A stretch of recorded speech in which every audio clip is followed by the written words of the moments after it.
Bank of Uganda announces 80 trillion shillings debt is manageable as government approves long-acting injectable ARVs. A very good evening to you tuned in to UBC TV. We warmly welcome you to News Tonight. My name is Michael Jordan Lukomwa and I will be joined by the man himself, Muhammad Mugalu, in our sign language interpretation corner. In our first story this evening, the Bank of Uganda has maintained its position, reiterating that the country's debt is manageable and there is no cause for alarm. The 80 trillion debt, according to Bank of Uganda, stands at 50% of the gross domestic product GDP, although the levels keep changing based on the foreign exchange rates. The central bank has also warned against commercial banks' borrowings with the view that the move is likely to weaken the currency reserves. This follows Bank of Uganda officials meeting with Parliament's Committee on Finance, as we see in this report. Recently, the Ministry of Finance, Planning and Economic Development naived releases from the Consolidated Fund in a move to arrest the increasing level of inflation. This, accordingly to Bank of Uganda, was a step ahead of a better health for the economy. It should be noted that the first and second quarter of financial year 2022-2023, government released less of the planned 25%, leading to a scarcity budget. So that was able to control more liquidity in the system. So it helped us at that time to ensure that the currency becomes stable. The move, accompanied by other policies of government, has prompted Parliament to engage with officials of Bank of Uganda to understand the status of the economy. Ugandans expect service delivery, especially in the road sector, health sector, education. And because of trying to control inflation, all these sacrifices are being made for the time being, rightfully being made. While appearing before the Parliament's Finance Committee, the acting governor of Bank of Uganda, Michael Ating, and his subordinates were in place to defend the country's economic status. Is Bank of Uganda a signatory to these loans, the debts that we are going to acquire from wherever? Last week, Parliament approved a loan request by government to borrow 1.7 trillion from Standard Chartered Bank. However, Bank of Uganda warns against commercial borrowings with a view of weakening the country's currency reserves. We have a challenge in that the debt service in the next 2-3 years is quite big as a result of the commercial loans we took. They have a short repayment period. It would look like that we have not yet realized the necessary foreign currency to service, and that's why our reserves are partly affected.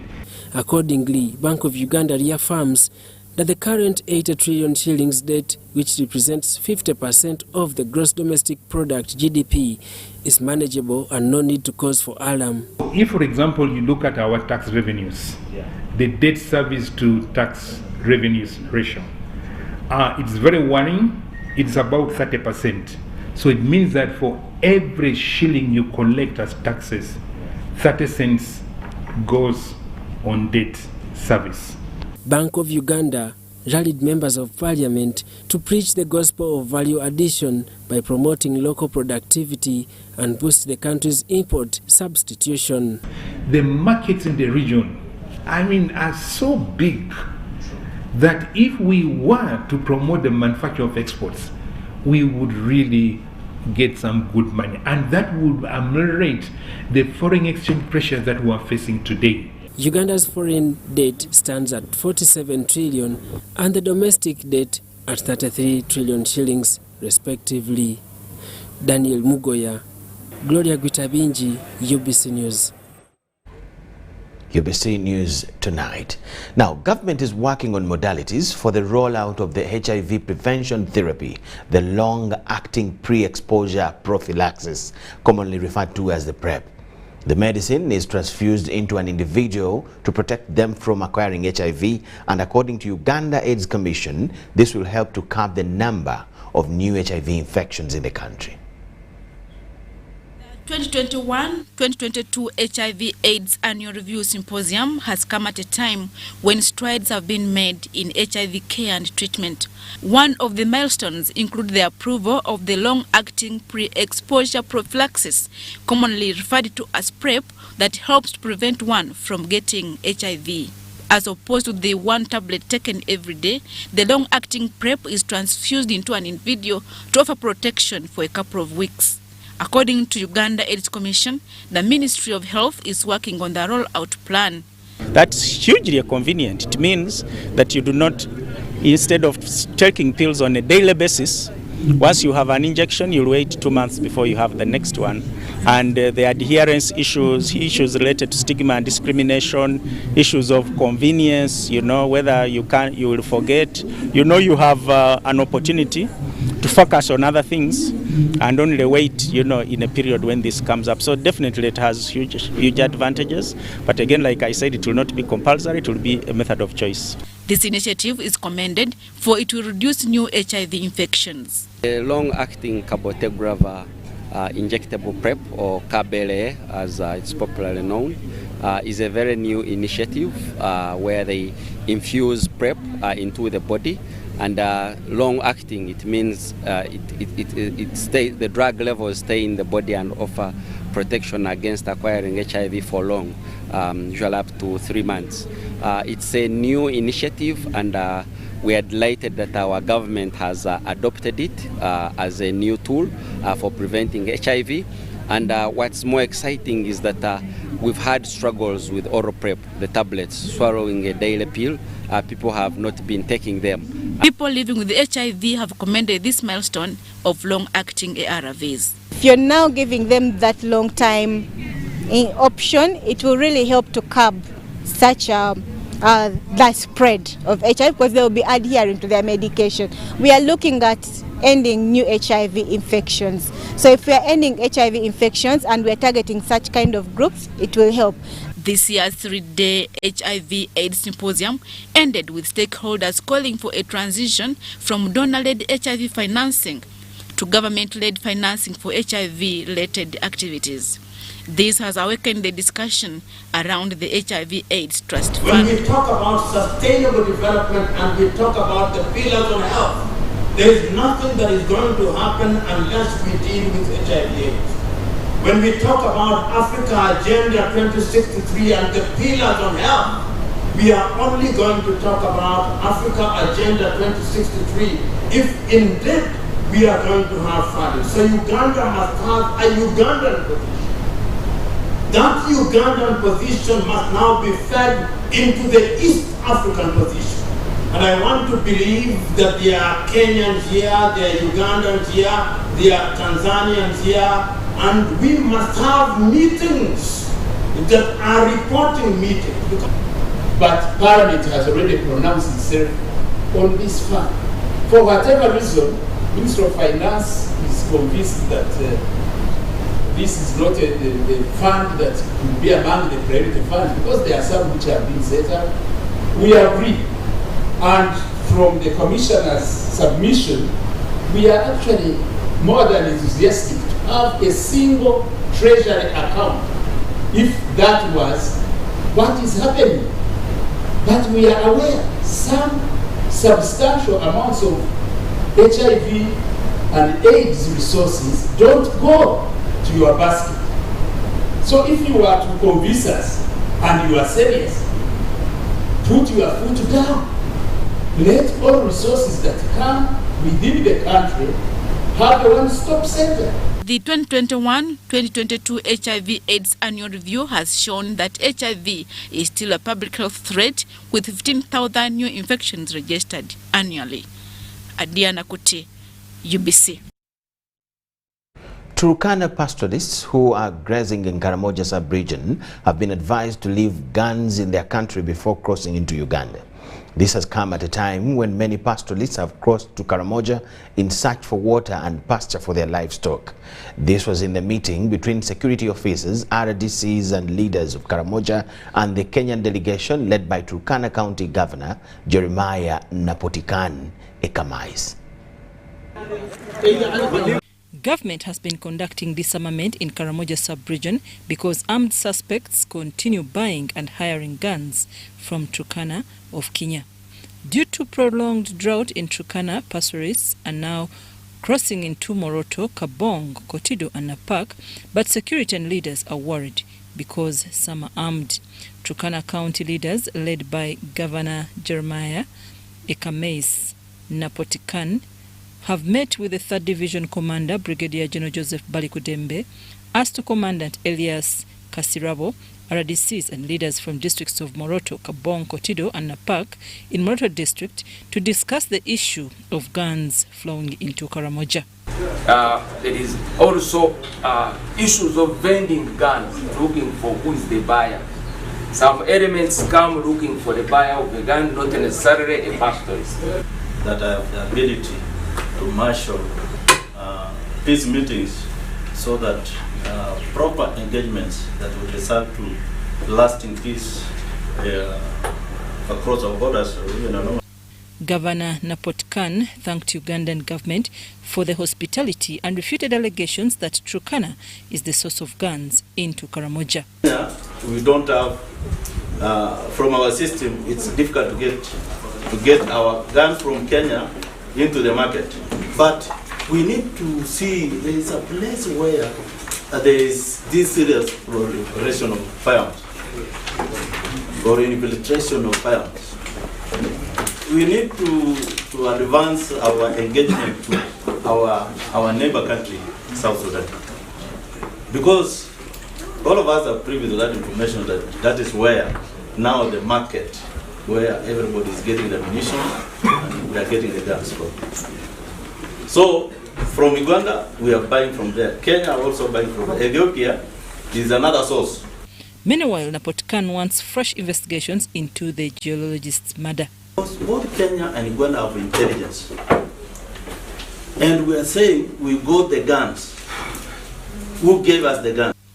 During the meeting, they expressed fear that some reformed Karamojong may get rearmed. That we have registered them, how many have left the other place coming this way, including their lives. If we allow our brothers and sisters from Turkana to enter with guns, what do we say? Because it's only then that we can allow them to come. It's very dangerous. They may end up in the prisons in Uganda. Has given us mandate to disarm and engage anybody that will be armed illegally. Turkana County Commissioner Jacob Ouma and Governor Napotkan explains Kenyan government plans for disarmament. Really coming to an end through a systematic approach. We have a lot of work at our disposal at the moment because we want and we are empowering the police system so that the security of the people becomes the mandate of the police, and not every other Tom, Dick and Harry runs around with guns. In fact, the president indicated just a few weeks ago when he was in Turkana that he is not giving it a second listening. So there is now a serious combat between the people who have illegal firearms with the government of Kenya. Later, leaders met with the pastoralists at Kobebe Dam in Lotsan Sub-County, Moroto District, where it was resolved that armed pastoralists should register their guns and leave them at the border. I'm Nafka Farida. Education stakeholders in West Nile are dealing with outdated ideologies that keep the girl child out of school after teenage pregnancy. In West Nile, teenage pregnancy rate is at 24%, and after producing, the girls languish or are forced to enter into early marriages. A 22-year-old Salome Tokam, a pupil of Oracle Primary School in Arua City, has dealt a final blow to community attitudes of keeping the girl out of school after they fall victim to teenage pregnancy. Salome Toka dropped out of Primary 7 in 2018 due to school fees. She later became pregnant but returned to school after 4 years and has sat primary living examination PLE. I have parents, but they are poor. The only thing they can do is to feed us. I so much loved going to school. By that time, my colleagues were going to sit for PLE, but I dropped because of school fees. The head teacher of Oracle Primary School, Jane Rijaru, told UBC that Toka was a determined girl despite her age. When she first came, she was fearing. She reported lately when we were almost registering all the candidates, and we started educating that school children so that she may not be laughed at. After 2 years, Toka's parents accepted her back home and helped her to nurture the baby. At this moment, she started playing football, where one of the local clubs within Arua City, Swede Sporting Club, considered her. The coach, Amina Atako, who has encouraged 33 other girls with similar stories like Toka, told her to go back to school. Now, I can move forward. After dropping out of school, I got a friend. I eventually conceived. After the 2 years, my parents decided to bring me back home. I started to work as a maid and any other work so that I can buy soap for my child. After that, I started to play football and I was considered. Those people told me to go back to school, that they would sponsor me, which I accepted and went back to school. And I don't want to repeat my past mistakes. Now Toka wants to join secondary education and wishes to become an agricultural expert. Arua City Principal Education Officer Raymond Ombere emphasizes that the Education Department's new approach encourages schools and communities to educate parents on the girl child. I termed the visit to every primary school operation searching for the lost child.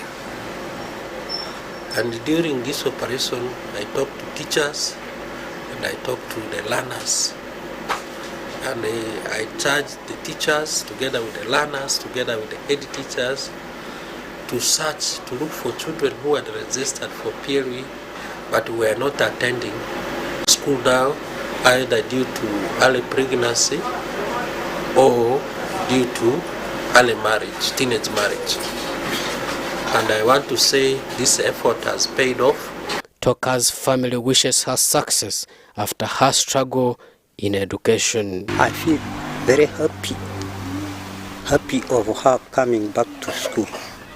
So at that age, I just felt she's school going age. So that's why I went and bring her back home. So from there, she also did not refuse and she coped up with us and then she went back to school. Teenage pregnancy prevalence in West Nile region escalated during the COVID-19 lockdown, where over 3,000 school-age-going girls were affected. According to a UNICEF report released March this year, 1 in 10 of school children in Uganda did not report back to school by January 2022 after COVID-19 lockdown was lifted. Joseph Odamam, UBC News in Arua City. Machindi Chief Magistrate Court has ordered the investigating officer in the case where Charles Olim, also known as Sipapa, and his wife Shamira Nachemba, to speed up the investigations. Sipapa and wife are said to have robbed the South Sudan national, Jacob Muller Rock, of 1.6 billion shillings and are currently on remand.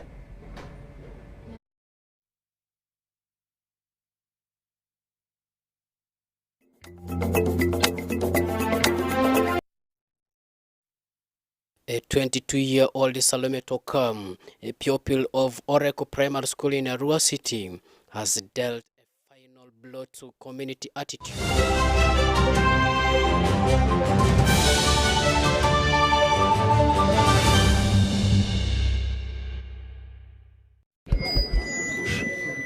So, I'm here to announce that the MTN Kampala Marathon is back. And this year, we are running for babies. To be clear, I am not talking about a baby.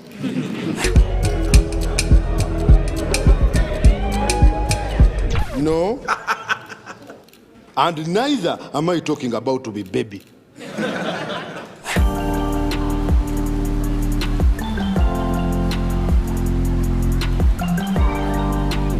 I am talking about these small dollars. Run for babies in the MTN Kampala Marathon on Sunday, 20th November 2022. Dial *165*77# or use the Momo app to register. Welcome to the Living Room Stadium. It's the FIFA World Cup. The match is about to start. Food and drink ready. There's no space left for anyone. Come on, get your lucky chair. Take your usual spot. Even the puppy has one. It's preparation time.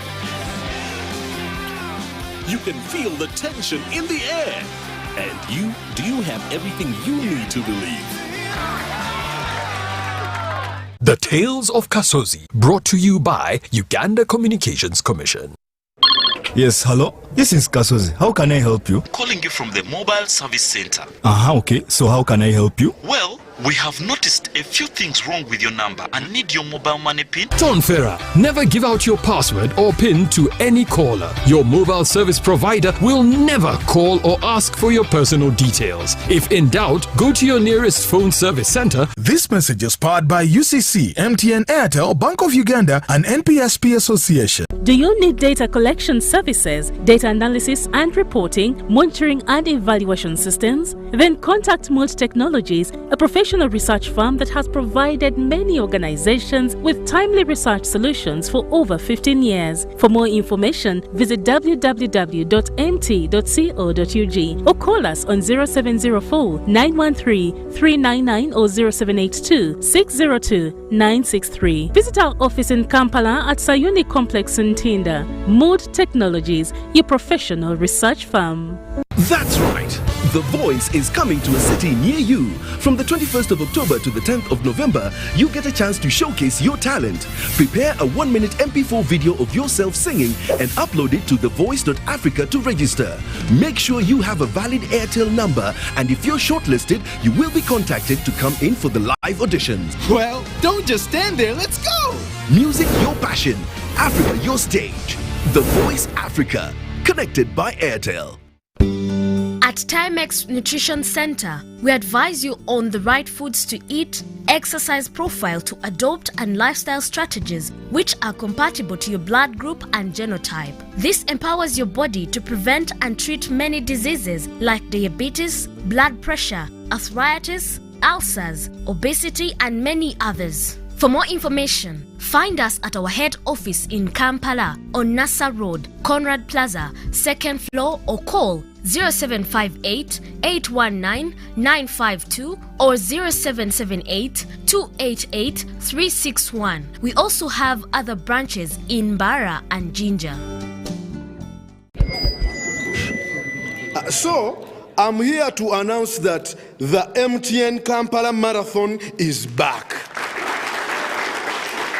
And this year, we are running for babies. To be clear, I am not talking about a baby.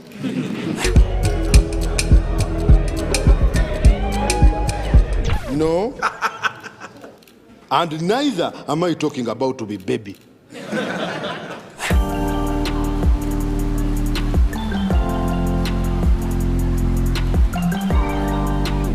I am talking about these small dollars.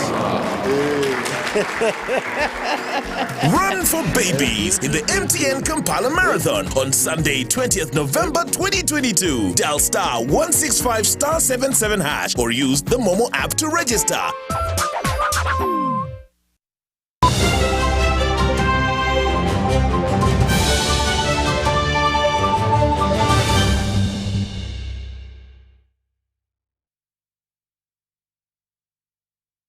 We apologize for that small mix-up, and we now return with a story about Sipapa and the wife in court, where the chief magistrate has asked those in charge of the investigations to speed up the operations.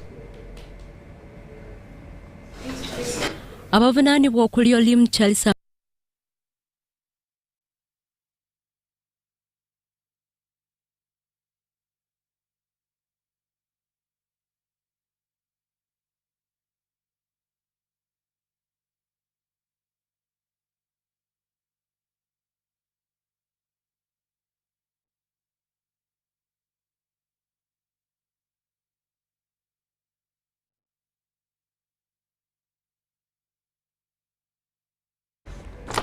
President Yoweri Museveni is expected to head a delegation of Uganda's business community to Vietnam for an inaugural Uganda-Vietnam Business Summit. This has been disclosed by Harriet Ntabazi, the State Minister for Industry. The summit, slated for the 23rd to the 26th of this month, is on the theme Unlocking Business Opportunities.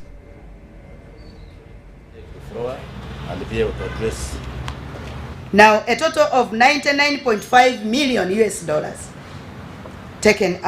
brought in the country through exports, a formulation of 5.9% of the total economy. Live trees, we've been taking their timber and trees, plants, flowers and flower cuttings, a formulation of 82.8 million, which makes 4% of the total exports. We want to export to the outer world, but also there are many lessons which we shall pick from Vietnam, being a country which has prospered in areas of agriculture, manufacturing, ICT, and many other areas. So we really want to appreciate Cesar Molenga for this effort. We have similar products, because the economy of Vietnam is the same like economy of Uganda. So we are going there to see how they are adding value to get more income from their products. For example, coffee. How are they adding income on coffee? I know at Vietnam airport, for some of you who will go there, a 200-gram tin costs $70 because they have added value. Probably know Vietnam for Rambo movies. Did you watch First Blood? That is what we know Vietnam for. But it's much more than that. It's not just about Rambo and those dense forests. It has a lot to offer, as you heard from the Honorable Minister, as you heard from the Honorary Consul. It has much more to offer in terms of business opportunities. The Director NR Mobilization, Rosemary Seninde, has said that the Secretariat is to partner with Kampala Capital City Authority to train councillors on engaging the majority to embrace government programs. We have details to this. Kampala Capital City councillors have almost made 1.5 years in council and have reported need of trainings to help them use in their advocacy programs. Really urge on behalf of these councillors that such elements are put into what? Consideration. Tumerani national celebrations. Speaking to the councillors, the Director NRM Mobilization, Rosemary Seninde, asked them to desist from internal conflicts, mobilize people and make research while making strategies in mobilization. There are challenges of follow-up, following up and monitoring the service delivery. by the councillors is still a challenge. And of course, most of our challenges, I think, need to be helped in training, giving them some trainings for mobilization, advocacy and lobbying skills, because it seems they still lack something. Seninde says her office is to organize trainings of councillors for attainment of skills. So, of course, as a party, we are going to organize a training for these councillors so that we can be able to help them. They need to appreciate their roles. They should not always just complain about government has not done this, government hasn't done that, and yet they also play a crucial role. We have also noted that internal bickering, internal conflicts as a party is also a big problem for us as NRM. Even amongst them, councillors, they still have those internal fights, and of course this is not healthy. So I think when we take them for the training, I believe and I have no doubt we shall make a difference. The councillors noted the need of recognition on national ceremonies and to be engaged in launching of government projects. Minister of Kampala Hajat Minsa Kabanda pledged to organize retreats for NRM councillors to compare methods of work with what they are doing. As NRM councillors, we wanted to brief them as what is taking place in the government, as how we are going to work with us, how they are going to work with us, how they are going to implement government programs. So that's why we met them. And I'm happy we've met them, at least a good number has been around, and we are meeting them for a baraza on Monday, and we pledge that we should work with them. The councillors requested for a meeting with the national chairperson NRM on issues of modernizing Kampala.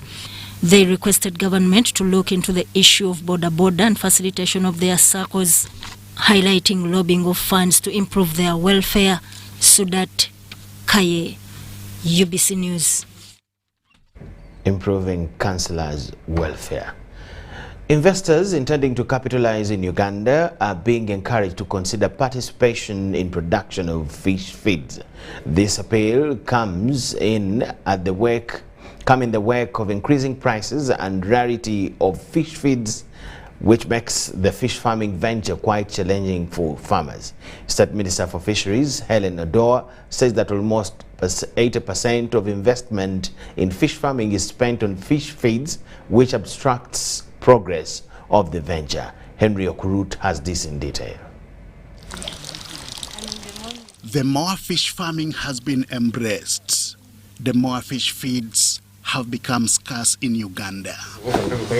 This underscores the need for more production in fish feeds, a reason why investors need to exploit this opportunity. If there is any investor who really wants to invest now in Uganda, should be able to invest in fish feed, which is the current need for Uganda.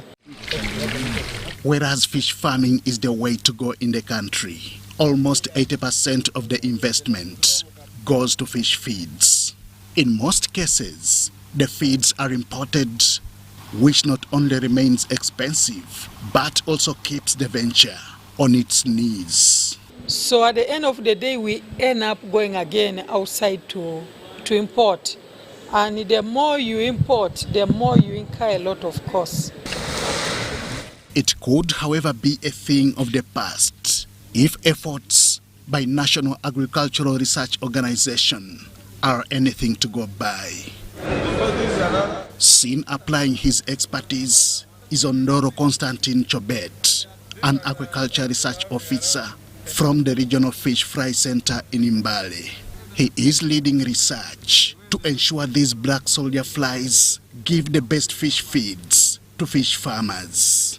After hatching, we introduce them, the hatched larvae, into a mixture of organic material. This organic material are simple raw materials that come from agro-processes. It is a process that starts from laying eggs all the way to final production of fish feeds.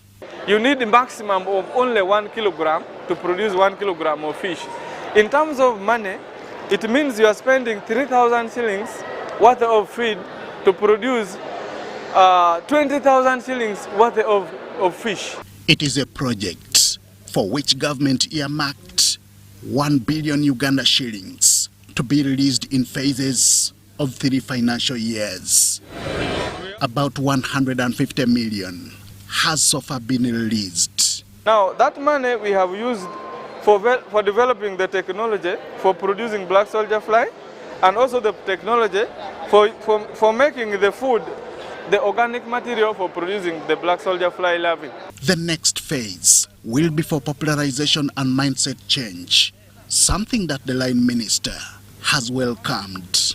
And soon, when our scientists come together and we have available resources, we can be able to handle it through narrow and research, and also generally a fisheries institute in Ikajansi. Fish farmers have relied on imported feeds, while others have processed silverfish, an undertaking said to be expensive. It is a challenge that the introduction of the black soldier fly is seeking to address. Henry Okrut, UBC. UBC News Tonight. Let's take a very short break. On return, we'll have business news tonight. Keep it with us.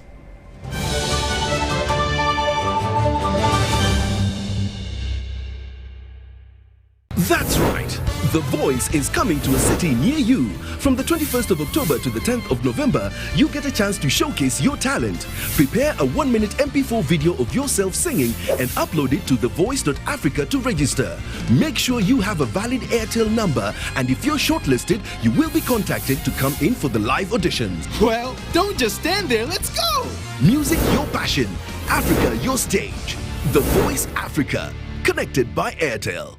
The Electricity Disputes Tribunal is a specialized quasi-judicial body established under Section 93 of the Electricity Act to handle all civil cause disputes relating, but not limited to, regulatory disputes, billing and licensing, tariffs, power generation, transmission and distribution issues, compensation resulting from activities in the electricity sector including civil wrongs and breaches of statutory and contractual duties, and consumer-related complaints. The Electricity Disputes Tribunal is a special court and the first instance court that deals with electricity matters in the country. For more information, please contact the Electricity Disputes Tribunal at Amber House, Kampala Road, opposite Post Office, or call us on 041 232987. Welcome to Friends Stadium. Everybody's ready. Wait a second, not everybody. Come on, dude, it's the FIFA World Cup. You're going to lose your seat, the ritual seat, the lucky one. Losing more than a seat, your team is going to lose. Where are you, dude? The match is about to start. Your friends won't hold out much longer. Excuse me. Finally, everything is in the right place. Hey, other hand. And you, do you have everything you need to believe?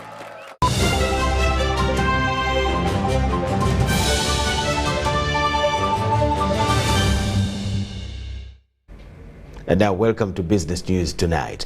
An Italian agricultural machinery manufacturer federation specialized in production of heavy agricultural equipment has hinted at plans to establish an outlet in Uganda. The president, Fedal Nakoma Alessandro Malavotti, says that the investment is to ease farm accessibility to genuine agricultural machinery. This was at the opening of the 45th EIMA International Exhibition in Bologna, Italy, with exhibitors and agricultural machinery from across the globe.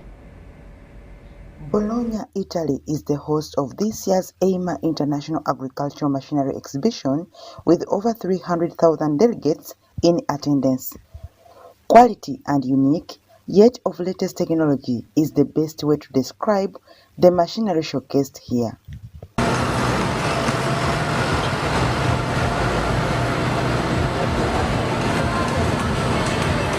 Celebrated Ghanaian actor John Dumelo is one of the many farmers from far and wide partaking of the exhibition. I mean, I've seen so many machinery. I've seen different tractors. I've seen combine harvesters like the one behind me. I've seen, irrigation systems that are superb. And I think these are the kind of technology that we need back home in Africa. Farmers from developing economies, especially Africa, are accused of failing to appreciate quality equipment. That they buy a lot of very cheap machine, but after 2 or 3 years they throw this machine away. and this is a waste of money. Probably they save 30-35% in the beginning cost of purchasing, but they waste all the capital. The Italian machine, the European machine, the American machine can last 20, 30, 40, 50 years. I think for the African farmer, we look at efficiency, and so there are some machines that are expensive, there are some machines that are moderately priced, and there are some machines that are cheap. But if it can do the job, it will do the job. Investing in quality machinery has never been a luxury but a necessity for any serious farmer. And with the growing demand for mechanized agriculture, farmers have been advised to never settle for anything less but quality and durable equipment that guarantees great returns on investment. It is here that Alessandro Malavotti, the president for Daunakoma, hinted on the Federation's plan to set up an outlet in Uganda to ease on accessibility for genuine agricultural machinery. This is a project that we have done in some other countries and it was quite successful. We think the possibility also to make it in Uganda is just an agreement between the Agricultural Minister of Uganda and the Foreign Minister of Italy. So we try to arrange this kind of business of, the modern farm, things like that. I hope in a couple of years, 2 or 3 years, to succeed in this project.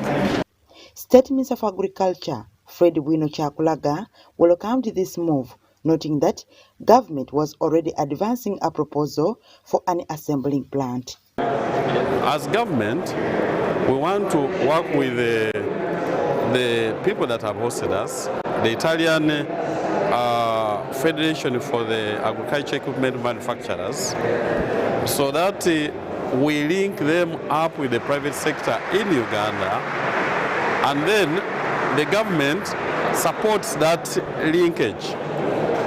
It can be a franchise, it can be a partnership, it can be any kind of relationship. Then with us in the government, we support it.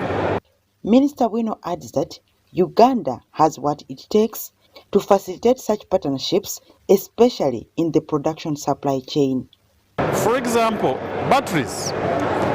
Batteries can be manufactured in Uganda. We have raw materials. And to some extent, we have the private sector that's not involved in this. The runners are there. So that's another stage where we think that we can incrementally have local content in this equipment. Dorcas Kimono, UBC TV News, in Bologna, Italy. Vice President Jessica Alupo has commended the Ministry of Science and Technology and partners for organizing a successful Science Week exhibition. The 4-day event at Kololo Independence Grounds attracted thousands of people and provided ample opportunity for the innovators to showcase their works, interact with the public and forge partnerships for mutual benefits.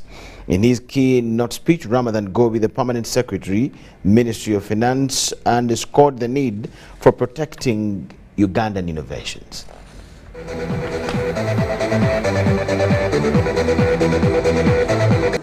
So this week helps us as a country in the promotion of science, technology and innovation through exhibitions, information sharing, conferences and media engagements.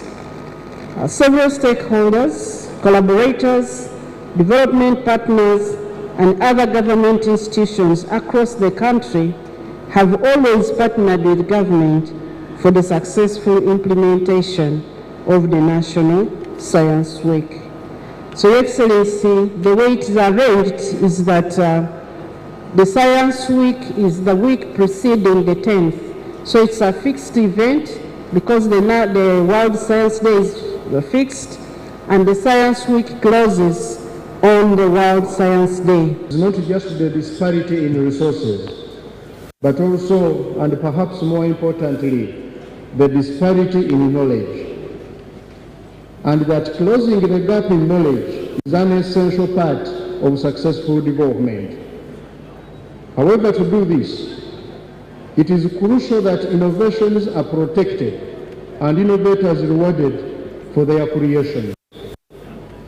Globally, nations with valuable economies have their innovation ecosystems built around efficient intellectual property systems. Government is committed to do the same for Uganda, and we have made progress in this regard.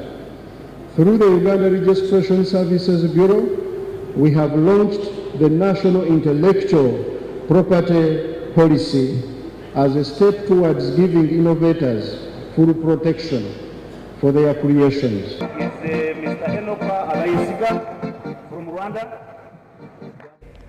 I&M Bank Uganda Limited has marked 1 year in the Ugandan market. The bank started its operations in Uganda in 2021 services after acquiring Orient Bank. I&M Bank Uganda has over the past 1 year focused on being client-centric, supporting its client to grow with it and providing seamless digitalized banking services. Projects like technology, you will see is going to be rolling over into the 2023-2024 year because there's going to be significant development around the core banking platform. I&M Bank Uganda Limited rolled out a series of activities centered on its employees, customers and communities who have played a key role for its smooth operations. We can see that our contribution is meaningful. A good example would be that we actually participate in what we call a cross-border. There's a cross-border business initiative of which I&M Uganda, together with Kenya, contributes about 65% of the total revenue just from that initiative. But we continue to grow because we've started from a low base, but as you will see, even with the performance that we will show for this year, it will show that actually we've improved and the integration has formed a bigger part of that.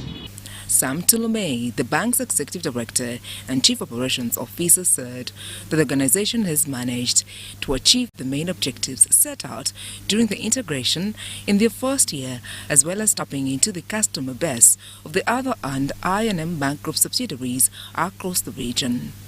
You realize that there's a lot of movement of goods and people from the border countries, that is Kenya and Tanzania, from the countries that border the sea.